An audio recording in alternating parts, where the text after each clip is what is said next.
ଧନ ତମେ ବାଡି ଦେଇଛ ପାଇକିନା ବାଡିଲୁ ତ ବାଡିଲୁ ଚାମୁଚ ଖଣ୍ଡ ହଗି ଦେଇଛୁ ଗନ୍ଧେଇଲା।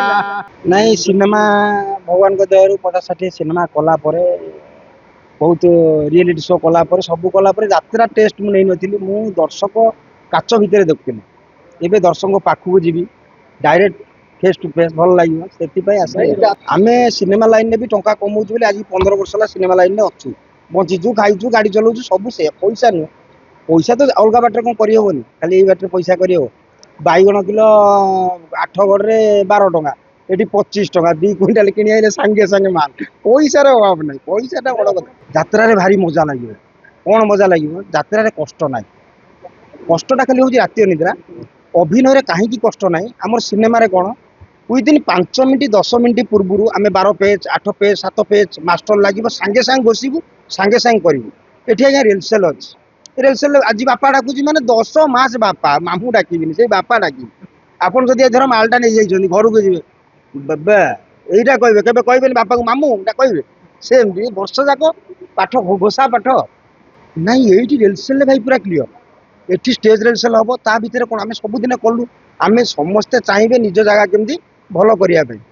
ସେ ବାହାର ଯିବ ନାଟକ ବାହାରିଲା ବେଳକୁ କଳାକାର ରେଡି ଆଜ୍ଞା 100% ଭଲ କରିବେ। ଆପଣ ମାନଙ୍କ ଆଶୀର୍ବାଦ ରହିଲେ ମୁଁ କିଏ ବା ମୁଁ କିଛି ନୁହଁ।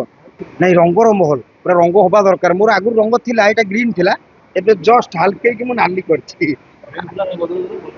ରଙ୍ଗମହଲ ପାଇଁ ନୂଆ ନୂଆ ଜାଗାରେ ନୂଆ ଷ୍ଟାଇଲ ଗୋଟେ ନାଇଁ ମୁଁ କୋଉ ଦଳର ନୁହେଁ। ଏ ଯୋଉ ଇଲେକ୍ସନ ଆଇଲେ ମୁଁ ଯାଏ କିଛି ମାଲ କମାଏ ସତ କଥା କିଛି ଖର୍ଚ୍ଚ ବାର୍ଚ୍ଚ ବାହାରେ ମୁଁ ସବୁ ଦଳର।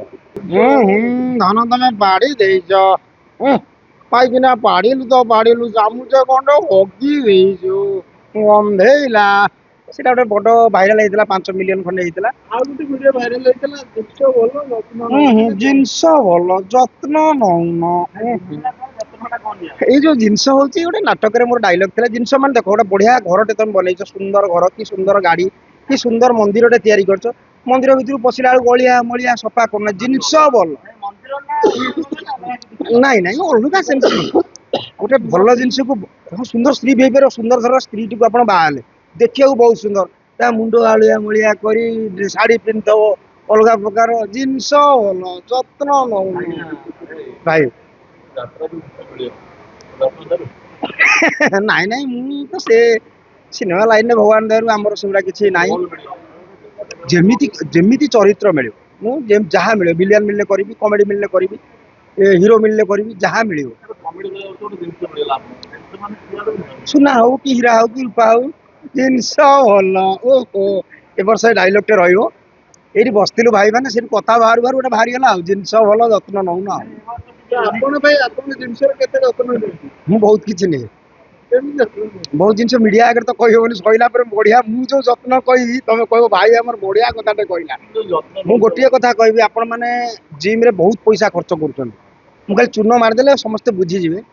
ସବୁ ପ୍ରକାର ଆପଣ ଏଇଟା ବାହାର କରୁଛନ୍ତି ଆପଣ ବେକ ବାହାର କରୁଛନ୍ତି ପେଟ କମେଇଛନ୍ତି ଭେରାଇଟି କରୁଛନ୍ତି। ଏମିତି କୌଣସି ଜିନିଷ ଅଛି ଆପଣ ଏକ୍ସରସାଇଜ କରୁନାହାନ୍ତି।